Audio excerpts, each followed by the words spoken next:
Hey, what is up guys? GuitarRock here, welcome back to another Honkai Star Rail video. Alright, so you guys might be still wondering or deciding between Jing Liu or Topas and Nambi. Now these two characters are both going to be coming in version 1.4. If you guys are not aware, Jing Liu's banner is happening first in a couple of days. I think 3 days from now. So something to consider, right? Now, let's talk about Jing Liu because her skill has been released, and I'm going to give you guys a little bit of my thoughts on Topas and Nambi as well, and give you guys perhaps a better idea on which one is going to be the better character in your account. So with that being said, let's jump into it.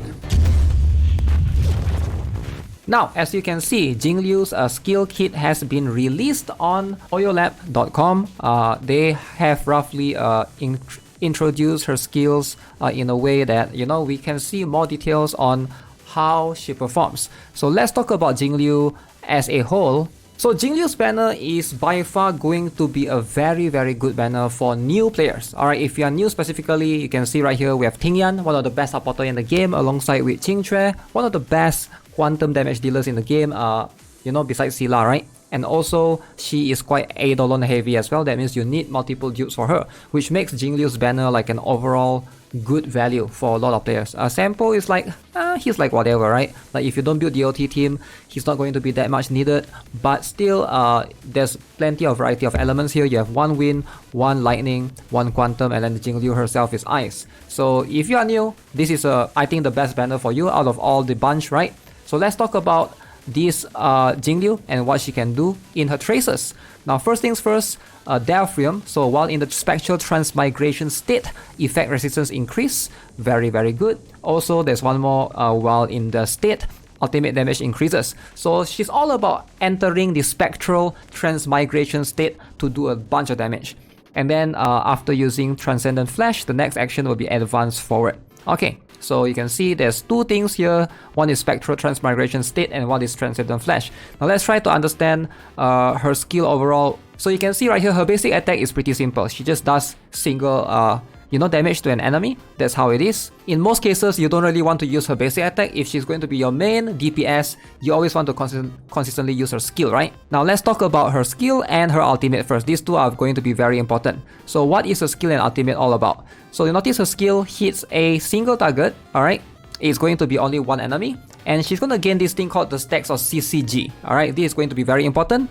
Her ultimate skill has something similar as well. Alright, you can see she does ice damage to a single enemy and a proportional amount of ice damage to adjacent targets, and also gains a number of stacks of CCG after the attack ends. So her skill and ultimate is all about gaining this CCG. So what is this CCG all about? So you can see right here, this is a whole another of essay on her talent skill. Okay, so let's try and understand what this is all about. So she needs these CCG stacks so that every time she has enough, alright, it doesn't really mention here how many, but I'm guessing about 3 to 4, she will enter this spectral transmigration state. Alright, her action advance, her crit rate will be increased in this state as well. Very cool. Her skill will be enhanced to Moon on Glacial River. Alright, her skill, this one is no longer the same, it's going to be changed to a different one. As you can see, this is how it's going to be, a Moon on Glacial River. So she is going to deal ice damage in an AoE, it looks like, and it looks like this is going to do way more damage. Now while in this state, instead of consuming skill points, she's going to consume the stacks of CCG. Alright, she consumes a number of it, and you know, it doesn't consume skill points whatsoever, right? Now one thing to be very careful about is she consumes HP from all other allies, equal to a percentage of their respective max HP.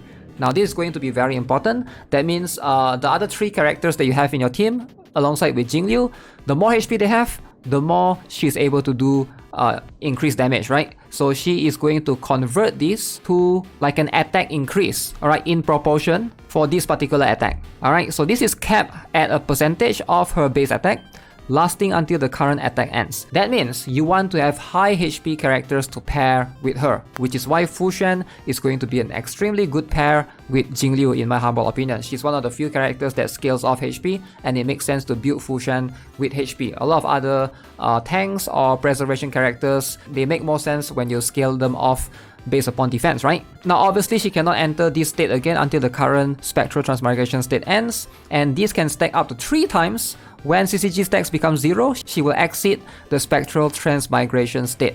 The game plan is basically very simple. You want to use your skill, you want to use your ultimate, gain as much stacks of CCG as possible, right? The faster she can, cast all of this skill or ultimate, the more CCG she can gain, the faster she enter this transmigration state to basically do more damage. So that's the whole game plan with Jing Liu, right? Now let's talk about Jing Liu's Litecoin. I'm not really a Litecoin puller myself. I'm more of a character. I strongly believe in pulling characters. Litecoin, as much as I think a lot of these are really, really strong, but in most cases, as a free-to-play or as a low spender, you don't really need them per se. But let's see what Jing Liu's Litecoin can do. Alright, as you can see, this is the Litecoin ability with this Evening Jade. Very, very cool looking destruction Litecoin. Alright, so increase crit damage by 20%. Okay, not bad. Very similar with this particular Litecoin right here. This one gives crit damage by 30%. However, a lot of people still get confused. This Litecoin will not work on Jing Liu because this is a Han Litecoin. Jing Liu is a destruction character. So you gotta find an alternative, right? And let's see what else it does. When an ally gets attacked or loses HP, okay, pairs really well with her. The wearer gains 1 stack of Eclipse up to a maximum of 3 stacks. So each stack of Eclipse increases the damage of the wearer's next attack by 14%. So 3 stacks meaning 14 times 3. Okay, not bad. When 3 stacks are reached, she will additionally ignore 12% of the enemy's defense. This effect will be removed after the wearer uses an attack. Okay, very interesting. 12% defense ignore is really, really high. Now, if you're looking to pull Litecoins, this exclusive Litecoin for Jing Liu is going to be a very, very strong one. However, I do think that Jing Liu will be able to get away with a lot of other Litecoins. For example, Destruction has plenty of different options, right? So on the fall of an Aeon, I do think that this is going to be a decent one for her. I don't think this is going to be a bad Litecoin. I also think that Secret Vow is still going to be a decent option, 20% increased damage. This is something that we'll have to test out. Obviously, signature Litecoins by far are going to be the best, right? But again, can be very expensive if you are free to play or if you're trying to save your Jades to pull for Topas instead. So overall, I do think that Jing Liu is going to be a very, very strong and solid character. If you're looking for a DPS, damage dealer, definitely she is going to be one of the better ones out there. However, if you are free to play, there's a very high chance that sustain characters like Fushan is going to benefit your account more than a damage dealer. Like a lot of time, if you are playing in the higher end game contents like Memory of Chaos Floor 10, chances are you're still struggling with the survivability, right? So let's have a look at Topas then. Let's give you guys a little bit of thoughts on what these other few banners are going to be like. Topas and Nambi is going to come with Guinai Fan, Luca and Su Sheng alongside with Sila Rerun as well. Now I do get asked a lot about Sila Rerun. Should you pull for Sila Rerun? As a new player, you're better off pulling in Jing Liu's banner because if you need a quantum character, Qingque is there. And Qingque is... she's not better than Sila, alright? I think she can be on par with Sila if you get a few of her Eidolons, at least E4 and above, right? That's the thing that you want to see if you can get. I do think this is still a better banner because Tingyan is also there, right? If you are completely new or you're new-ish, like 1 or 2 months, you're lacking of characters, feels like it does feel like Jing Liu is going to benefit you overall more because Sila is also going to be another damage dealer. And the truth is, I feel like Sila has fallen off a little bit. She's not completely useless, but like she did get power creep a little bit, let's be honest, with the existence of perhaps Imbibitor Lunae. It does feel like Sila has dropped off a little bit, not by much. I think she's still one of the top damage dealers if you're looking for exclusive quantum damage dealer, but with Honkai Star Rail, with the power creep going on in the game, it does seem that way. Now, Topas is going to be a very unique character, however. During the livestream showcase, they did mention a little bit about Topas, about what she can do, her ability in trying to buff your other characters. She has Nambi that can help you boost the follow-up attacks of other characters, and I thought that was pretty cool. Now, a lot of people have been saying that Topas kit doesn't seem that impressive or doesn't seem interesting, and I can see that to a certain extent. However, this does remind me a little bit of the version 1.2 banner, which features Blade and Kafka, right? So if I remember correctly, the same thing was being said about Kafka, right? People are saying that Blade is very strong, and like this is before they both came out, right? One thing that I hear a lot of people spread rumors about is regarding, oh, Blade can solo content, Blade can solo Memory of Chaos, Blade can solo this, solo that, and I'm like, okay, Blade can solo, and what about Kafka? Oh, Kafka is not so good, she's much more of a DOT enabler, she doesn't do much damage herself, she needs a DOT team. However, after she came out, things have turned, the tables have turned. She's one of the highest damage dealer in terms of the AoE burst type. She can do insane damage on her own. She doesn't need anything. She doesn't need Luca. She doesn't need Sampo. The theory was proven to be wrong, right? So that's like, whenever we talk about theory craft, it's easy to have a perspective or different perspective, but once you actually test the characters out, things are going to be a little bit different. And I have a feeling that's going to be the same case with Topas right here. A lot of people are saying that she's not that impressive, she's not that good, but I have a feeling that she's going to be the better one between the two in terms of her future-proofness. Now, if you're trying to future-proof your account, there's a chance that Topas is less likely to get power crap. I do think that Jing Liu might perhaps be power crap once another ice damage dealer comes. Alright, either an ice hunt character or an ice erudition or an ice destruction in the future, right? I'm not sure when that will happen, maybe in version 2, maybe in version 3, right? But that is going to happen eventually. With Topas, however, since she's not like going to be the main damage dealer, or based on her kit, it seems like she's going to be a semi-support hunt character that boosts follow-up damage. It feels like she is less likely to get power creep.